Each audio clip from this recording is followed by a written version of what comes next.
German ದೇಶದಿಂದ ಮತ್ತೆ ದುಬೈಗೆ escape ಮಾಡ್ತಿದ್ದಾರೆ ಅಂತ ಸರ್.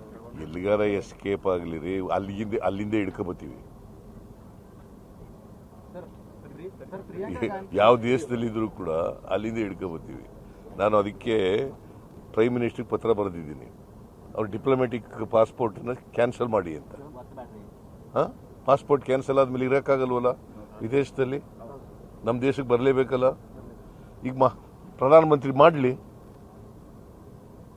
ಈಗ ಇಷ್ಟೆಲ್ಲ ನೀವು ಮಾಡ್ತಾ ಇದ್ರು ಕೂಡ ಸರ್, ಅಮಿತ್ ಶಾ ಅವ್ರು ಏನ್ ಹೇಳಿದ್ದಾರೆ, ನಾನು ನನ್ನ ಮತ್ತು ಬಿಜೆಪಿ ನಿಲುವನ್ನ ಸ್ಪಷ್ಟಪಡಿಸಿದ್ದೀನಿ. ಏನ್ ಬಿಜೆಪಿ ನಿಲುವೇನು? ಟಿಕೆಟ್ ಕೊಟ್ಬಿಟ್ಟು ಬಿಜೆಪಿ ನಿಲುವೇನಪ್ಪ ಸ್ಪಷ್ಟಪಡಿಸೋದು? ಈಗ ವಿದೇಶಕ್ಕೆ ಹೋಗ್ಬೇಕಾದ್ರೆ ಕೇಂದ್ರ ಸರ್ಕಾರಕ್ಕೆ ಗೊತ್ತಿಲ್ಲದೆ ಹೋಗಕ್ಕಾಗತ್ತಾ? ರಾಜ್ಯ ಸರ್ಕಾರ ಇದೆಯಲ್ಲಿ ಕದ್ದು ಹೋಗ್ಬೇಕಾದ್ರೆ, ಯಾರಾದರೂ ಹೋಗ್ಬೇಕಾದ್ರೆ ಇಂಟರ್ನ್ಯಾಷನಲ್ ಇವರು ಪೊಲೀಸ್ ಇದೆಲ್ಲ ಇರ್ತದಲ್ಲ, ಪಾಸ್ಪೋರ್ಟ್ ಎಲ್ಲ ಚೆಕ್ ಆಗಬೇಕು, ವೀಸಾ ಎಲ್ಲ ಚೆಕ್ ಆಗಬೇಕು, ಯಾವ ದೇಶಕ್ಕೆ ಹೋಗ್ತಾರೆ ಅಂತ ಗೊತ್ತಾಗಬೇಕು, ಯಾರ್ಯಾರು ಹೋಗ್ತಾರೆ ಅಂತ ಗೊತ್ತಾಗಬೇಕು. ಹಾಗಾದ್ರೆ ಯಾರು ಈ ದೇಶಕ್ಕೆ ಬಂದ್ಬಿಡ್ಬೋದಾ ಇವ್ರಿಗೆ ಗೊತ್ತಿಲ್ದೇನೆ?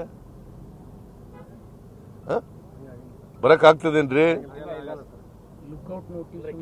ನಾನು ಅದಕ್ಕೆ ಕೇಂದ್ರ ಸರ್ಕಾರವೇ ಈ ಆರೋಪಿನ ರಕ್ಷಣೆ ಮಾಡ್ತಾ ಇದೆ. ರಕ್ಷಣೆ ಮಾಡ್ತಾ ಇದ್ದಾರೆ.